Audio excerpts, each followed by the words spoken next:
En las Escrituras, el Creador hizo el mundo como una creación unificada, aunque con dos dimensiones.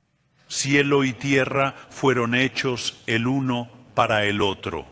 La historia de la creación en Génesis 1 está modelada según la construcción de un templo, un edificio donde cielo y tierra coexisten juntos.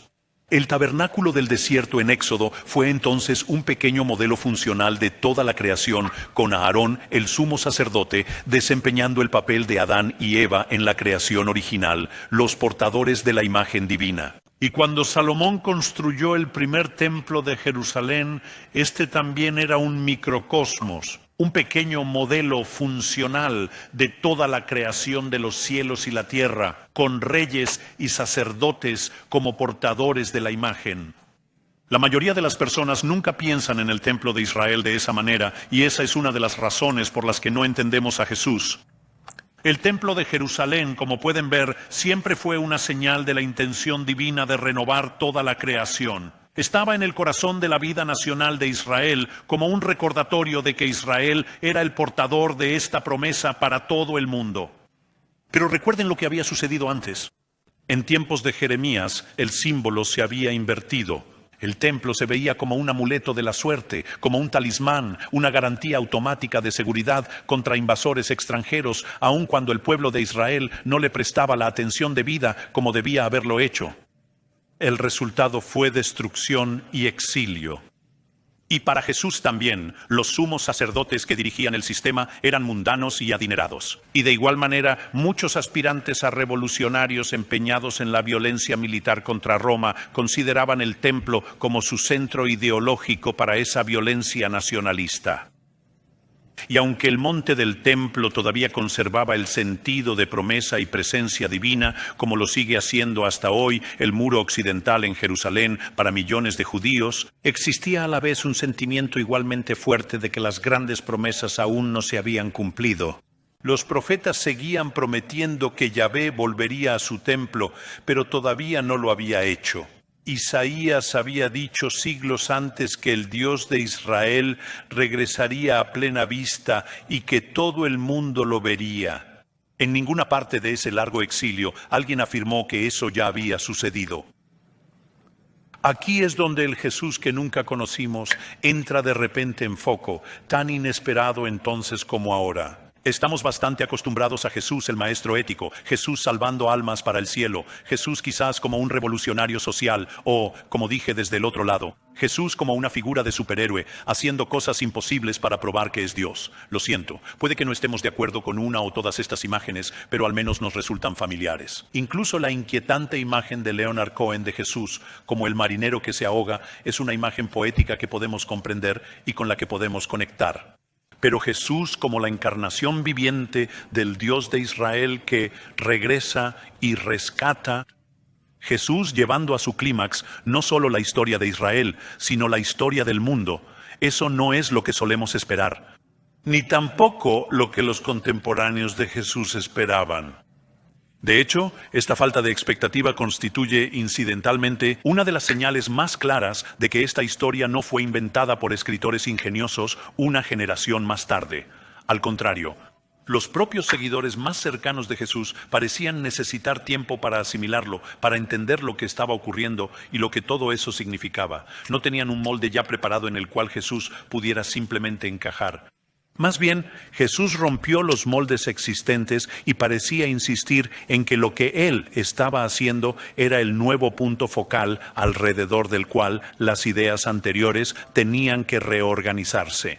El reino de Dios, decía Jesús, es como esto y esto y esto. Y con cada esto señalaba algo extraordinario: la sanación de una mujer lisiada, la resurrección de una niña, la fiesta descarada con los marginados y la gente despreciada, la pesca sorprendente y abundante, todo acompañado de pequeñas historias brillantes que rompían los modelos establecidos de cómo se suponía que sería cuando Dios regresara como rey. creando en cambio un mundo nuevo e imaginativo al que sus oyentes estaban invitados a entrar si se atrevían. Sí, un mundo donde un padre avergonzado recibe de vuelta a su hijo descarriado, un mundo donde es el samaritano quien muestra cómo se ve el amor al prójimo.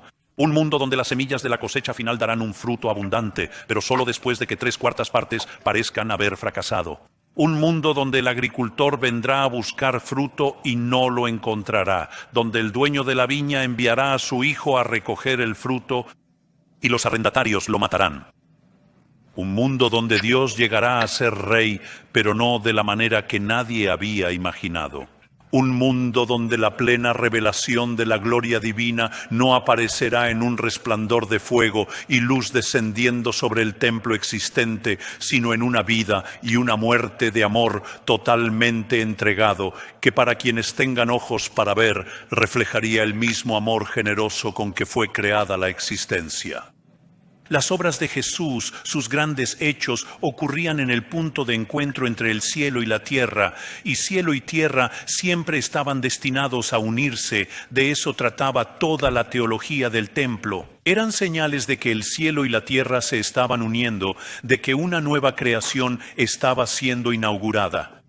Y cuando Jesús llegó finalmente a Jerusalén en la Pascua, en el tiempo del Éxodo, y declaró con símbolos y palabras poderosas que en efecto Él estaba desplazando al templo, como diciendo que el sol ya estaba saliendo y que era hora de dejar atrás las velas temblorosas de los símbolos antiguos.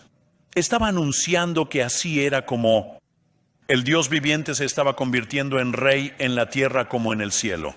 Jesús no estaba denunciando la religión ordinaria ni diciéndonos que debíamos ir al cielo en su lugar. Tampoco estaba ofreciendo simplemente una espiritualidad privada o una ética personal, aunque la oración y una vida transformada seguían naturalmente a lo que realmente estaba haciendo. Jesús no fue reconocido por sus contemporáneos porque no encajaba en sus expectativas de lo que debía ser un Mesías o la venida del reino de Dios. En la cultura occidental, la gente suele imaginar que la palabra Dios tiene un solo y mismo significado siempre, pero no es así, nunca lo ha sido. Hay distintas maneras de entenderla. Si preguntas a alguien en la calle aquí en Dallas o en Londres si creen en Dios, lo más probable es que piensen en ese Dios distante de la imaginación moderna occidental. El Dios de los deístas o el Dios epicúreo, lejano, frío, desconectado, sin cuidado por nosotros, aunque todavía un tanto amenazante. ¡Qué mala combinación! Como reacción, ahora igual que en la antigüedad, algunos coquetean con el panteísmo. Hay una fuerza divina en todo, y todos somos parte de ella. Pero eso tampoco tiene mucho que ver con el mundo centrado en el templo y en la historia de Jesús. Muchos cristianos piensan en términos platónicos, un mundo deteriorado, inferior, desordenado, hecho de lo físico, los cuerpos, el sexo, la política y todas esas cosas desagradables de las que supuestamente vamos a escapar, subiendo a un cielo distante y desconectado. No es de extrañar que en realidad nunca conociéramos a Jesús.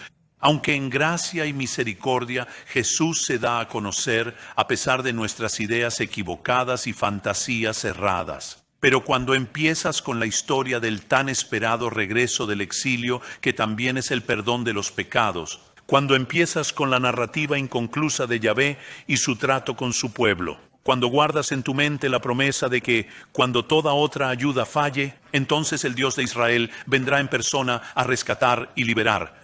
Y cuando empiezas con el símbolo del templo, en el que el cielo y la tierra pertenecen juntos como señal de la creación y de la nueva creación, con un ser humano, un rey, un sacerdote, de pie allí para completar la imagen, entonces todo cobra sentido. Un sentido glorioso, un sentido que sacude al mundo, un sentido de cielo y tierra. Al ver a Jesús de Nazaret como el clímax de esta historia, el cumplimiento de este símbolo, la encarnación de este Dios. Y los 4 evangelios, que narran su historia rica y poderosa, están escritos como una invitación. Aquí dicen: esta es la historia del verdadero Dios del mundo. Tú no lo conocías, pero Él sí te conocía a ti. Tú no lo querías, siendo honestos, porque Él viene a herir tanto como a sanar, a advertir tanto como a acoger. Pero los 4 evangelios cuentan su historia e invitan a leerla y hacerla tuya, a leerla con oración, humildad y asombro, pidiendo que tu propia vida sea reorientada en torno a esta vida divina, esta vida humana. Jesús extiende su mano como a un niño que se ahoga, y nosotros que nos sentimos hundir bajo la sabiduría del mundo, descubriremos que en su quebranto Él tocará nuestro quebranto, que en su abandono nos encontrará en el nuestro. ¿Cómo se vería si el Jesús que nunca conocimos resultara ser el Jesús que nos conocía desde siempre? El Jesús que vino a inaugurar el gobierno salvador de Dios en la tierra como en el cielo. El Jesús que hoy nos ama y nos llama a seguirlo. Gracias.